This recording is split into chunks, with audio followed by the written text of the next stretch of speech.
This one is dedicated to Josh McCall, a longtime supporter of the channel. I want to honor his memory with a look at one of his childhood favorite toys. Hope you enjoy this one, good brother. Thank you for all of your words of encouragement. Your life was short, and I'm grateful that you spent some of your precious time with me. God bless you and keep you, and shine his light upon you. My thoughts and prayers are with your wife and family. Meet the leader of the Centurions. I'm Max Ray. Released in 1986 by Kenner. Max Ray, Brilliant Sea Operations Commander. While the three Centurions usually seem to be equals, Max was actually the official leader of the trio, even though if anyone ever hogged the center stage for photo ops, it was the Flyboy.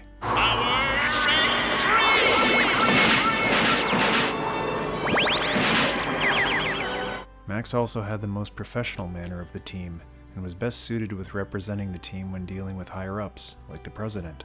Giving in to terrorism is no solution, Mr. President. Not just an expert on all things aquatic, Max Ray was also well-versed in geology, as well as space. Shooting stars aren't really stars at all. They're called meteors.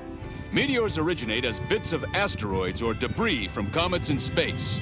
Max's stash was cash. Rocking a glorious, thick black cookie duster that rivals that of Tom Selleck.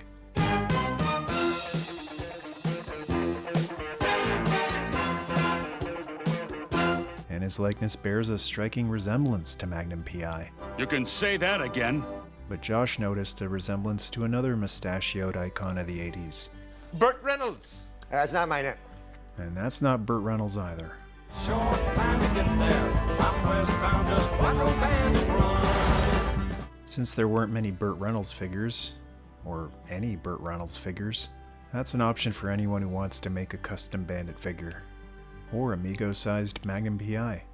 That leaves Hawaii to me.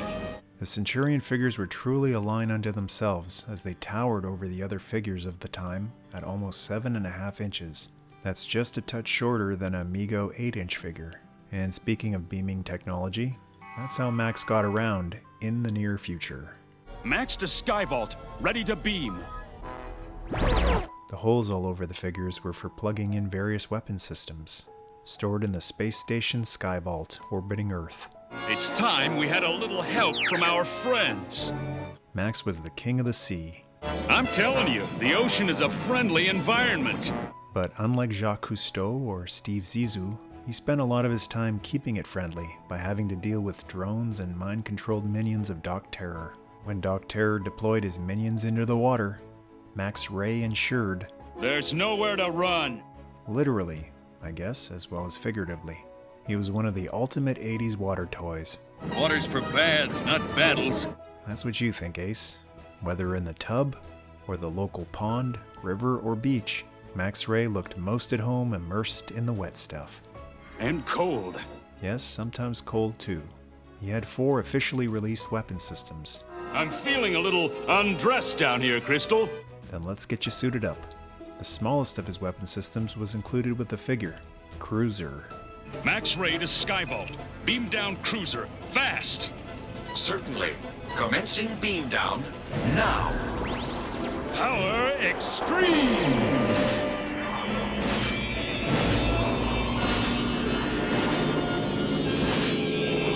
The Cruiser weapon system included a helmet, which could be worn with the other weapon systems as well. I've customized this one with a piece of clear plastic from toy packaging to give him a visor like on the show. 2 underwater jet thrusters, which weren't just good for underwater propulsion, but getting Max out of sticky situations on land as well. Sorry to spoil your snack.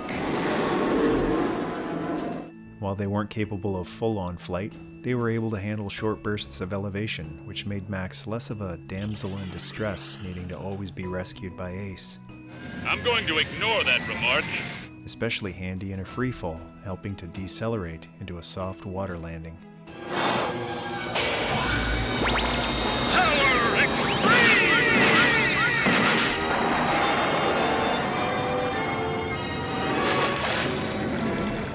Cruiser also had a fin with a laser, and another laser which could pack a destructive wallop. or be set to stun when dealing with organics being forced to fight against their will by the evil Dog Terror.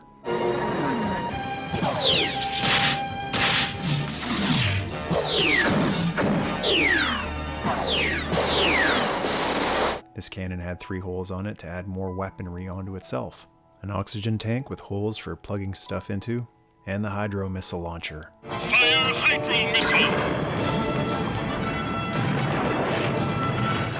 If you thought 80s spring-loaded missiles were dangerous, how about one that was 4 times the size of a regular one being fired with the same velocity? That thing plays rough.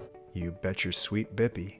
A great little attention to detail that the show had, which many other animated series didn't, was missile continuity. Once a missile was used on the show, it was gone until the system was refilled.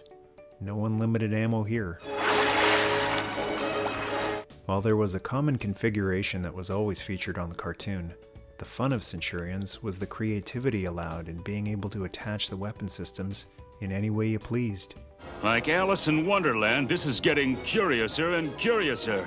The great thing about the animated series was, unlike other shows that phased out the old toys to make room for new releases, Cruiser was featured right up until the end of the show, alongside the new Centurions like Rex Charger. Power extreme! A compact unit that had more than enough firepower and speed in the water, but was light enough for Max to carry it on foot when he was on land. You don't see vintage Centurions much anymore at toy shows. Old superstition says it's good luck to see one. But if you have the chance to own one, I think they hold up extremely well for a modern collector. Beautiful sculpts, infinite configurations of weapon systems, and just plain big. One of the highlights of my collection. Don't mention it. Hope you enjoyed this one, buddy. Thanks again for everything. Much love to you and your family. See you down the road.